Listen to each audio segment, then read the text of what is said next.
Care by Vega, powered by Sensodyne and Vinyl. Grow relentlessly. Associate sponsor UltraTech cement. ક્ષત્રિય સમાજને ફરી appeal. જી હા, ચૂંટણીમાં વડાપ્રધાન મોદીને સંપૂર્ણ સહયોગ અને સમર્થન આપવા અપીલ કરાઈ. ભાજપના તમામ ક્ષત્રિય આગેવાનો તરફથી ફરી સમાજને અપીલ કરાઈ છે. રૂપાલાના નિવેદનથી ભાજપના ક્ષત્રિય નેતાઓને પણ આઘાત લાગ્યો. વિકાસ કાર્યોમાં દરેક સમાજની જેમ ક્ષત્રિય સમાજનું પણ યોગદાન હોવાનું ભાજપે કહ્યું છે. સંવાદદાતા કિંજલ મિશ્રા વધુ વિગત આપી રહ્યા છે. કિંજલ, પૂરી વિગત.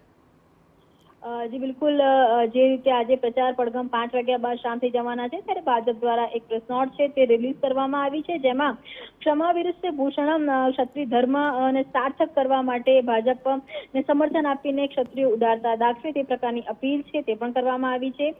તેમ પણ જણાવવામાં આવ્યું છે કે જે દેશનું નેતૃત્વ છે તેની માટે 370ની કલમની વાત કરવામાં આવે કે પછી રાષ્ટ્રીય અખંડતાની વાત કરવામાં આવે, વડાપ્રધાને અનેક કામ કર્યા છે. ભારતને વિશ્વગુરુ બનાવવા માટે પણ વડાપ્રધાનને સહયોગની જરૂર છે, અને જ્યારે તે પોતે ગુજરાતમાં આવ્યા હતા આ પ્રકારની વાત વડાપ્રધાને પણ કરી હતી. એ આપણે પણ જોયું હતું કે ગુજરાત પાસેથી તેમની કેવા પ્રકારની અપેક્ષા છે તે પણ વાત વડાપ્રધાન દ્વારા કરવામાં આવી હતી. જ્યારે રૂપાલાની વાત કરવામાં આવે તો રૂપાલાએ પોતે માફી પણ માંગી છે અને વારંવાર માફી માંગી છે. ભાજપના પ્રદેશ પ્રમુખ સી આર પાટીલ દ્વારા પણ માફી માંગવામાં આવી છે, પરંતુ આ જ પ્રકારના નિવેદન રાહુલ ગાંધી દ્વારા કરવામાં આવ્યા હતા. રાહુલ ગાંધી દ્વારા ના માફી માંગવામાં આવી છે અને તેમની પાર્ટી દ્વારા માફી માંગવામાં આવી છે.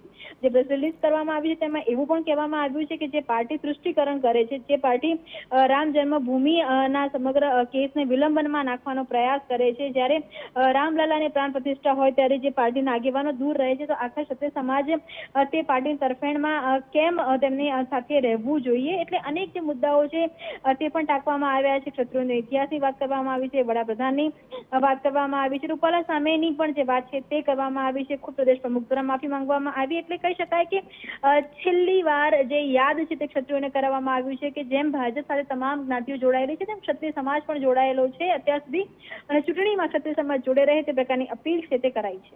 બિલકુલ આભાર કિંજલ. તો ચૂંટણીમાં વડાપ્રધાન મોદીને સંપૂર્ણ સહયોગ અને સમર્થન આપવા અપીલ કરાઈ છે.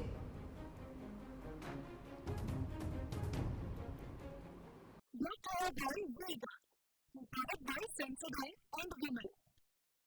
Grow relentlessly.